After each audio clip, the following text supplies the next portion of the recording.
कुत्रा प्रेमींनो, ही बातमी बघा। संभाजीनगरमध्ये पिसाळलेला कुत्रा तब्बल 14 जणांना चावलेला आहे। पालिकेचं पथक बेपत्ता आहे, जखमींवर उपचार सुरू आहे।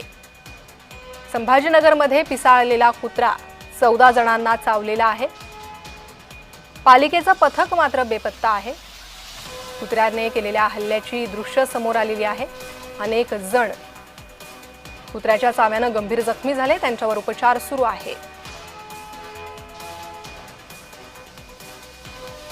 तुटून पडत असल्याचं पाहायला मिळतं आणि अक्षरशः रक्षबंब जो आहे तो त्या व्यक्तींना केलेला आहे।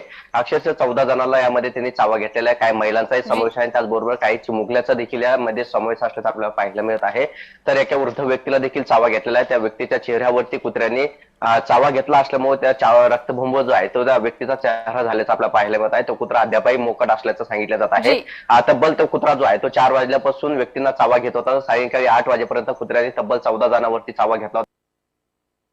पालिका जे आहे ते देखील कुत्र्या पथक जे आहे ते देखील आहेत, मात्र ते पथक जे आहे ते वेळेवरती काम करत नसल्याचा आरोप जो आहे तो छत्रपती संभाजीनगरमध्ये वेळेवर होत असल्याचा पाहायला मिळत होता। मोकाट कुत्र्यांची संख्या वाढत असल्याचा देखील आरोप जो आहे तो झाला होता। नगरपालिकेला बाबतीत अनेक नागरिकांनी जे आहे ते निवेदन देखील दिली होती, मात्र जर पाहिलं तर याकडे महानगरपालिकेचं दुर्लक्ष असल्याचं म्हणलं जात होतं। आज तोच दुर्लक्षपणा जो आहे तो आता नागरिकांना भोवत असल्याचा पाहायला मिळत आहे। तब्बल एकाच कुत्र्याने 14 जणांना चावा घेतला आणि त्यामुळे 14 जणांचा जीव जो आहे तो धोक्यात आहे।